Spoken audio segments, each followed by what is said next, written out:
Genesis 37. I want to ask y'all something before y'all getting over that. I meant to ask later. We're going to try to give away, make little gift packs to give to visitors and all that. And I want to do some nice stuff. Leon's going to make a DVD. If y'all see him wandering around, ignore him. It's just going to show different things.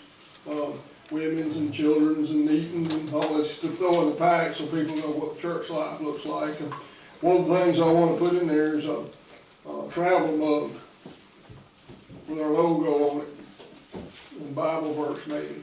So I know better than to ask this because there's 31 different opinions in here. But I don't want to put just a silver one, just a plain stainless steel one. What do y'all think any colors, the little plastic ones are? What do you think would be? They're about the same price. I think they're roughly the same, maybe. Or a little higher for the others. The steel is higher. Okay, well we want to go with the others anyway. So y'all got any thoughts about that? Something similar to what we drank coffee out of? Well, yeah, we were going to send the ceramic mugs out there. We was going to get the travel.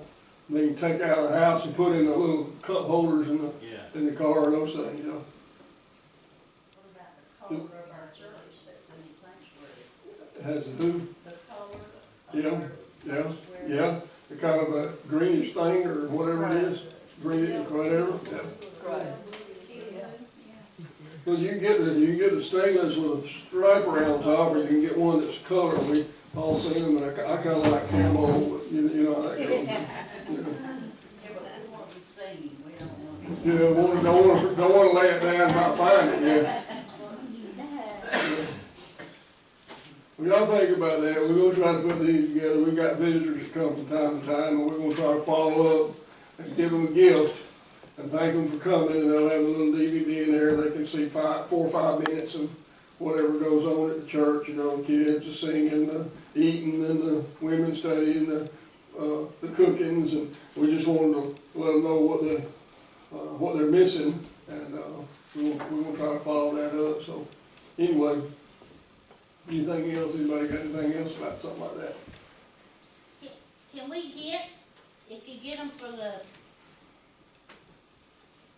can we get them for us too? Can we buy them all? Yeah. She promised. The stainless steel ones, she got a picture of them, and they got little Shiloh church on and everything, and they were like $15 a piece. And the different colored ones, or if we get them, would be the same color. But it was 75 of them, what, $15 a piece or something like that. So we're talking about getting 100 or so. So yeah, we can get everybody here one. I mean, there's no reason not to. That way we'll have that. And, you know, there's always going to be what Bible verses put on it. But we've got the little country church with a big heart. We're going to have all that on there, everything. So we just, you know, any suggestions to. If you went to a church and they brought you out a bag, what you'd want? And I'd rather have a travel bowl than a ceramic cup that I'm going to have to put in the thing, can't take with me. Maybe a little coffee, a little serving or coffee, because I may not can drink hot chocolate, you know, or whatever. You know, just a little odds and ends. We're going to try to keep it down, you know, but just something that no other churches are doing that. We want to go out and do something. Do I? Yeah, got pen. Pen with Sasha has a pen.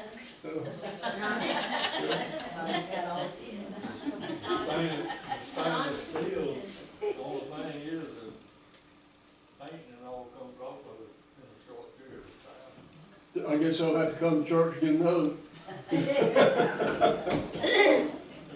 So, but anyway, we want to do some odds and ends like that. We want as many people to participate in it as you can. Maybe even after we get together, if it's a friend that you invited or something, maybe you can go with us to give it to them and everything, and just tell them how much we appreciate them coming to church and giving us a try. We know that every church is not for everybody.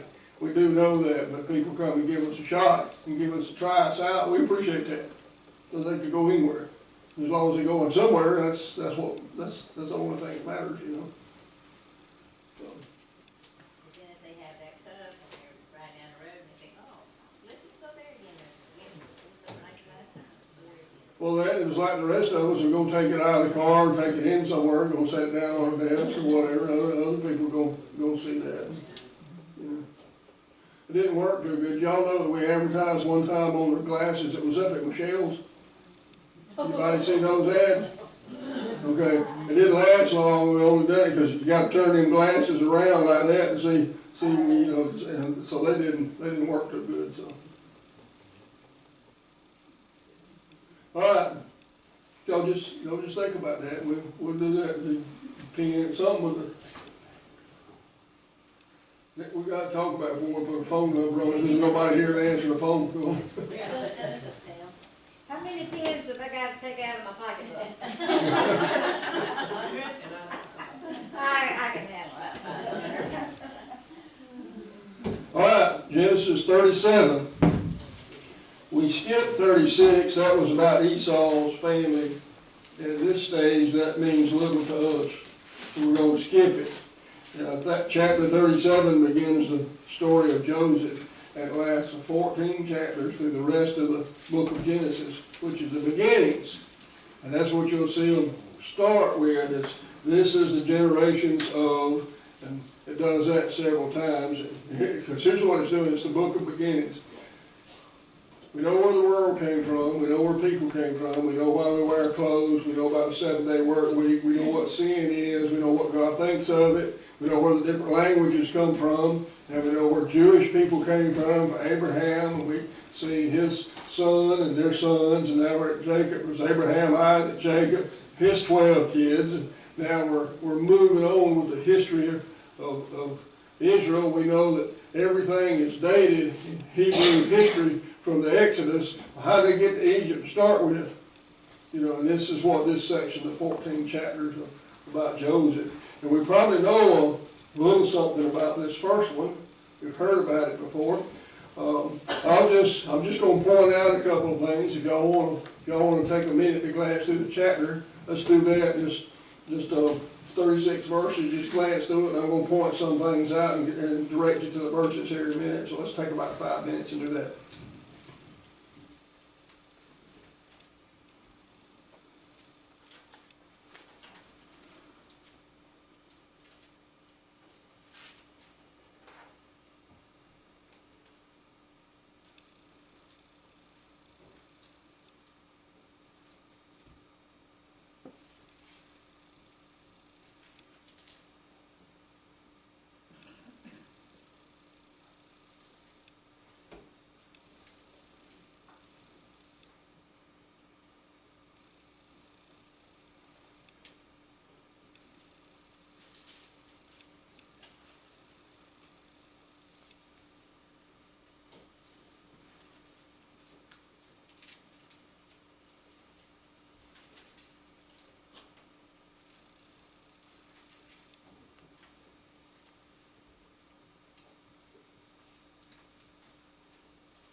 verse 2 points out that Joseph was watching his sheep with his half-brothers, and he brought a bad report back to his daddy Jacob. Any of y'all ever had any little brothers or sisters that was a tattletale? Well, you know how the rest of them felt and all, but maybe that ain't his idea behind it to get him in trouble. Maybe it was he was reporting a situation that would damage their reputation or flock, but I had little brothers and they were probably tattletales. Verse 3 tells us about his tunic. And what do we know it as for kids? Coat of many colors. Joseph had that. His daddy made it for him. He was the only one. His coat set him apart from his brothers. Any of y'all see a problem with this? So far? Favoritism to one kid. Probably true, ain't it? Your parents probably liked your little tattletale little sisters and brothers better than they did you.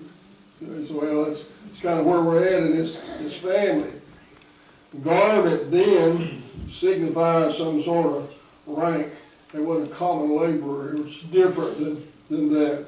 He had a position over his brothers, and the fact that verses 13 and 14, Jacob sent him out to check on his brothers. Probably there was some reason he wasn't keeping flocks any longer, so he somehow just worked himself up a little higher than the rest of his brothers. They didn't like Joseph, not only because of that, but so it didn't say that was the reason. Verse 4, they hated him because his father loved him more. And we know by now that he was the son of his favorite wife. Out of all the women he had, this was the son of his favorite one. And verse 5, they hated him because of a dream that he had. Y'all read that far where they stalks bowed down to him and all this kind of stuff, and they couldn't even be civil to him about that. Verses 7 and 10 records the dream, and the family saw it right, that the dream was interpreted and they would be bowing down to him. The brothers envied him. Verse 11, Jacob kept in mind. That's all it says. He just remembered that. So one day Joseph was sent to check on his brothers. Verse 13 and 14, they were in Shechem, which was about 50 miles away. Do you remember what's significant about that 2 chapters ago? That's where they killed all the men there for violating their sister. Okay, so they're back out there. That was in chapter 35, verse 25. There's probably just a few people there. They took the women and children and the plunder, so now there's nothing left for them to do but just go out there and feed their sheep.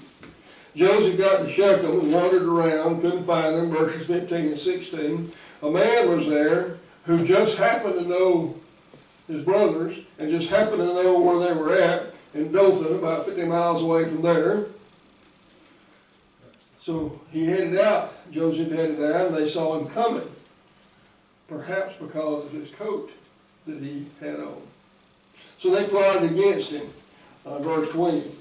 And so then we'll find out what becomes of the dreams that he had, where we're supposed to bow down to him.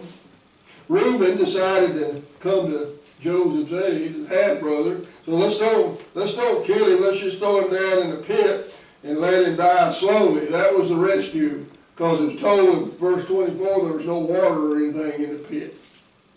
But we know that Reuben planned to go back and get him out later. We know that, but they didn't know that at the time.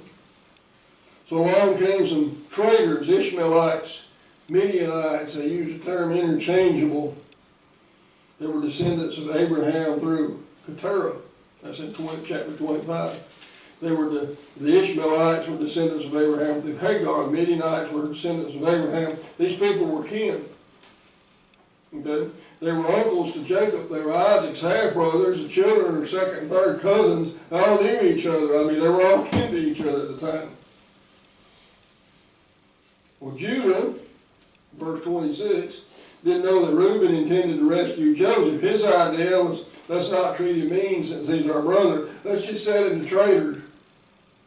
We'll just sell him off, and maybe he saw death for Joseph and didn't like it, and they didn't kill him outright. They just starved, so give him the benefit of the doubt. Let's don't kill him. Let's don't leave him in the pit to starve. Let's sell him to the traders. At least he'll be alive. do something. Joseph was 17 years old. He was begging and pleading them not to do this. When Joseph recounts this to them in chapter 42, verse 21, he talks about the anguish of his soul when he pleaded and begged and cried with them not to do it. They did it anyway. They sold him for slave wages. They were wealthy anyway. They didn't need the money, so they just sold him for slave wages. They took his coat, his tunic, dipped it in goat's blood, showed it to Jacob, who thought that Joseph had been killed by a wild animal. It might not be a coincidence that Jacob himself deceived his own father with a goat. Now he's been deceived again by one. And never dawns on him, apparently, verse 33 and on, that his sons had anything to do with it. And they try to comfort him. And Joseph made it to Egypt, where he was sold as a slave. All right, just a couple of things. Who's the man that told Joseph where his brothers were? Now, I wonder about that a little bit. The Bible don't tell you, don't look for it. It doesn't tell you. Had he not told Joseph that, Joseph would have likely went back home to Jacob and he never made it to Egypt.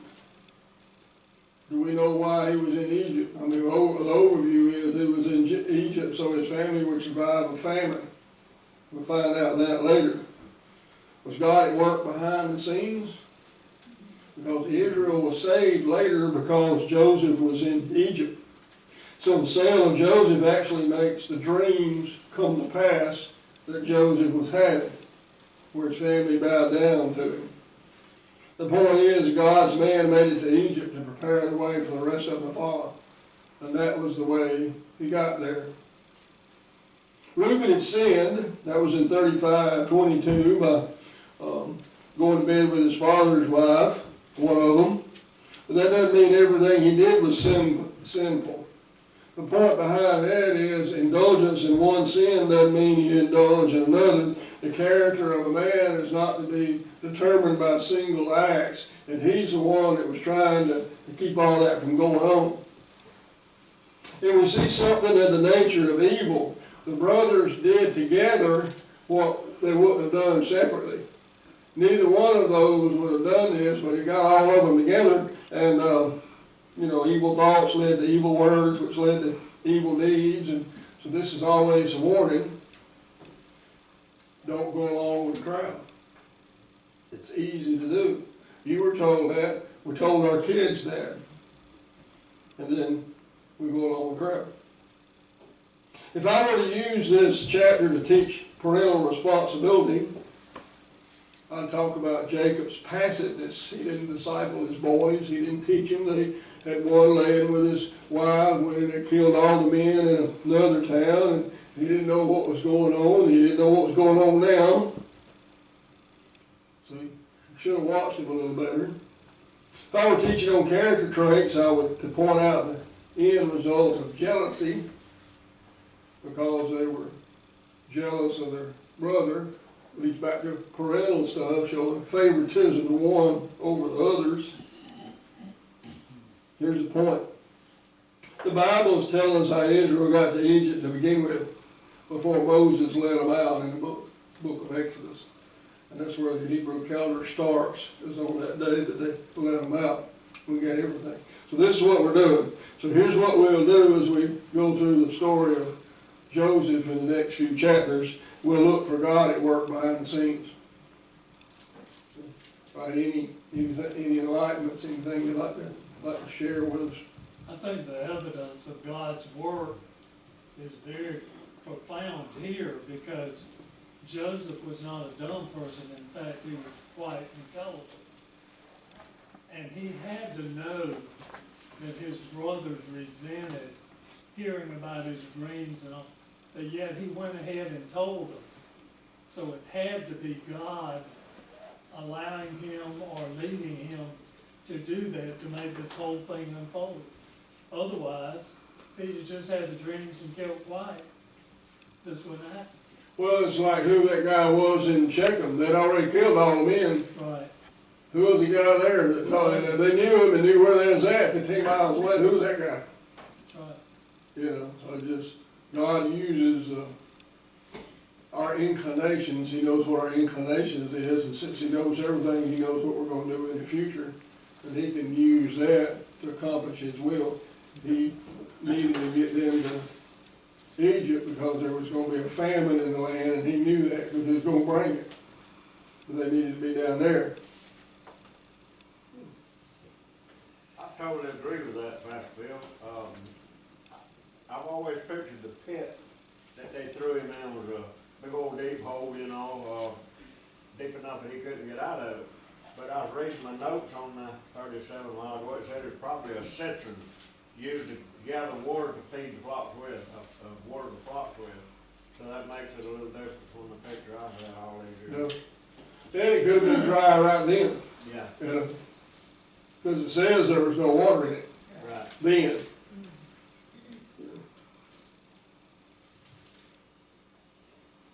But don't go past the part of where he was begging and not, if he not do it, they did it anyway.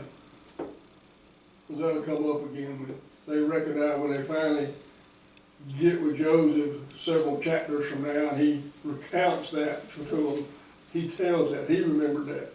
I was begging you, pleading with you, and crying not to, and you did it anyway. But I forgive you. So that's what he's gonna tell them. So forgiving doesn't mean forgetting. It's a little ahead of time, but that doesn't mean you forget about something. It just means you don't hold it against them anymore. The only way you can forget about some of the things that happened is if you have a frontal lobotomy or something, you know. I mean, it just means you don't hold it against them anymore. Anything else? Yes. Well, the brothers weren't being nice anyway, just because they were gonna save us live, because of that, they would just take the guilt off of them. Yeah. And that's why I said, well, we'll sell them instead of killing them. Yeah, that way we don't have to kill They him. don't feel bad. Yeah. Yeah, then they kill a goat and go, yeah. I mean, these are God's people, by the way. I want to remind you, these are God's people that do these things that we've been reading about so far. Ones that God's making his people from. So, unless you've done something like that, you don't need to worry too much, because so far everybody's worse than you, I think. So far. You know. It could be, this is where what goes around comes around, because he did Esau dirty. You know, there was favoritism there between parents, and now he's turned around, he's favored his son, so what goes around sometimes comes around. Yeah, the only one that the Bible doesn't say anything bad about is Isaac.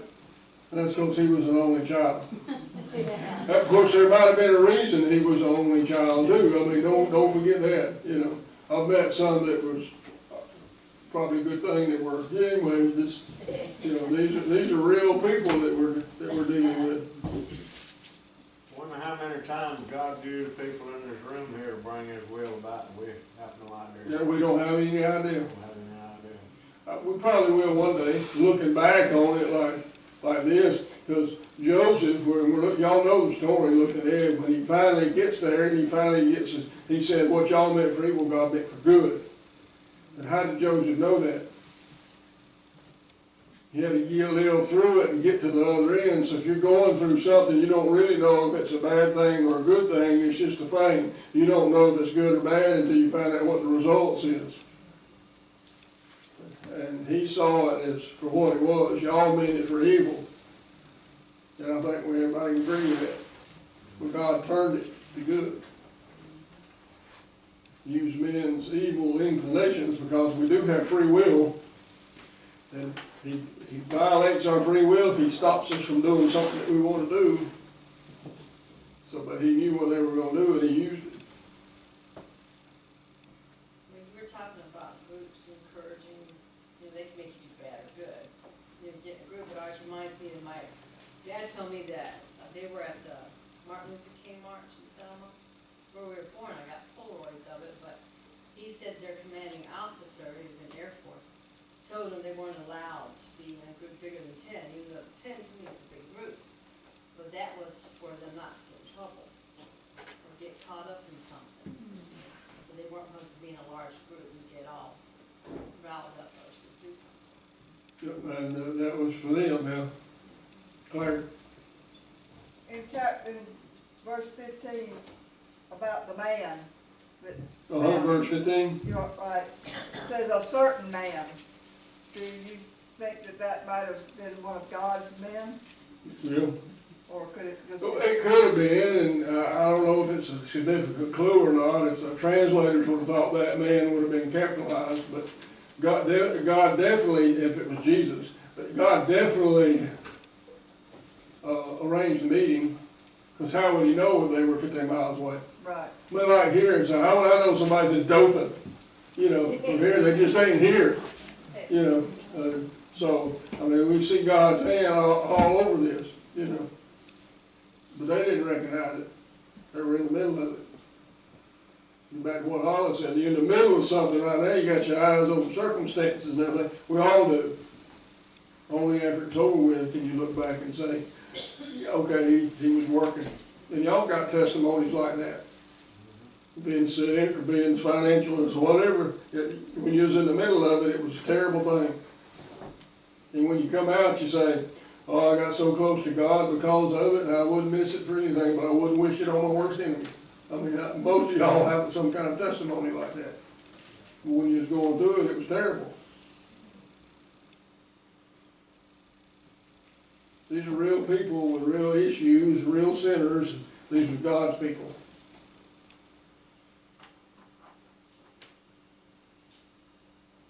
Anything else? Hope that encourages you a little bit. They don't get much better by the time he gets to David. You know, he had some issues too. It just shows that we're all human, and they were human too. We look at people in the Bible and we try to think, well, they're special. Well, they were in God's eyes, some of them, but still, they were human like us. And they were going through day-to-day stuff, surviving like we do day-to-day. Yeah. So, They were a bunch of knuckleheads, but they were God's knuckleheads. You know, I mean, they belonged to him. So say, this is what we started talking about. Abraham lied to Pharaoh in Egypt, you know, about his wife. And God said, you need to pray for them. And, you know, God took it out on others. We spent a little time talking about that because it's still God's people. And he sees what your heart is. Not necessarily all your actions. Oh, he sees them all. But he sees what your heart is.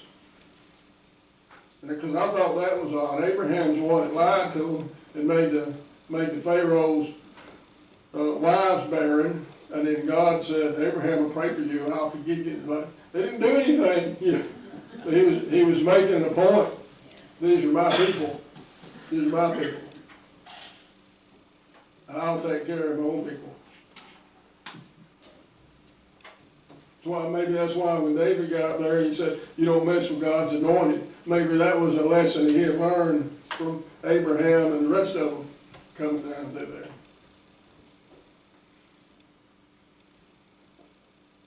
Anything else? Let's pray. Father, thank you. Lord, we're grateful again that we're able to come here together tonight, study your word, and we ask you to help us to understand it, begin to understand it a little more, and I see you at work in all the whole pages of it. Thank you for those that are here. I ask that you would bless them, you bring them back, and keep them healthy and furnish their needs, and just give them the peace that they would get from knowing you and knowing that they're in your will. Thank you again for your love and kindness. In the name of Jesus, we make these requests. Amen.